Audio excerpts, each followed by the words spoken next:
Excited na ako. Dumating na tong package ko para gawin yung tourmaline slime na nire-request mo. Tara, set up ko na to. Game! Oh, gagawa ka na ng slime? Dumating na po yung package ko. Kaya pala. Gagawa siya ng turma. Ano nga yun? Tourmaline po. Turmalin. Turmalin slime. Tara, simulan na natin. Oh, anong gagawin mo dyan sa maraming botelya na yan? Sisimutin ko po, Lolo. Sayang naman. Ang dami po kasing laman eh. Oo nga naman. Itataktak ko lang po itong mga to dito. At iintaying masimot lahat. Okay na po ito, Lolo. Nailagay mo na ba lahat?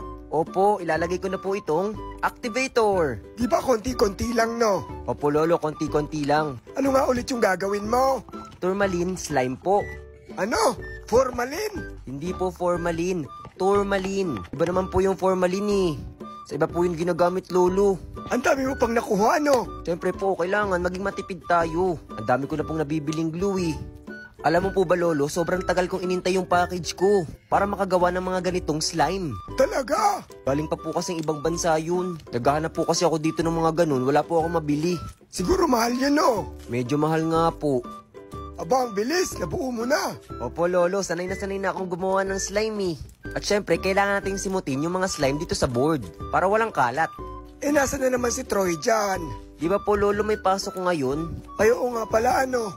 Ano nang ginagawa mo? Ito po, minamasa-masa ko na po siya para ma-ready ko na yung tourmaline na ilalagay ko dito. Ito po yung kulay nito, Lolo. Tingnan mo, ang ganda.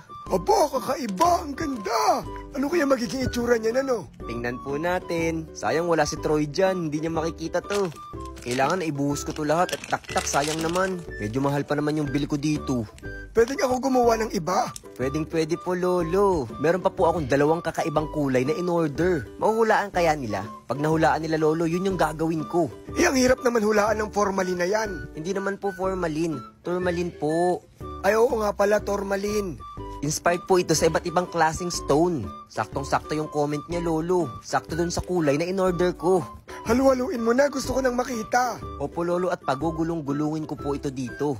At tingnan niyo pong mabuti, ang ganda. Oo nga, parang may buhay yung kulay. Sobrang buhay na buhay. Sobrang kakaiba po, no? Parang galaxies. Oo nga po, Lolo. Bakit ka nga pala laging gumagawa ng slime? Para po maturuan sila kung paano gumawa ng tamang slime. At para rin makakita sila ng iba't ibang klaseng slime. Gamit lang ang iba't ibang klaseng materials. Katulad po nito, nakagawa na naman tayo ng isang magandang tourmaline slime. Tingnan niyo po, ang ganda. Isa ata ito sa pinakamaganda. Kung i-rate niyo po yan, Lolo, ano pong rate niyan? 10 out of 10. Ang taas po, Lolo ah. Sila po kaya, Lolo, ano po kayang i-rate nila dito? Sige nga, mag-comment nga kayo. Anong rate nyo dito? Ayan po, Lolo, mas nilapit ko pa para mas makita nila. Ikaw, anong rate mo dyan? Siyempre, 10 out of 10 din po.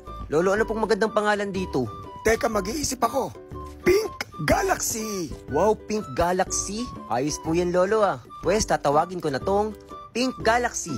Kayo, anong bagay na pangalan dito? Ipapakita ko na sa inyo to. Game! Tapos na. Tingnan niyo kung gaano kaganda. Ang ganda oh.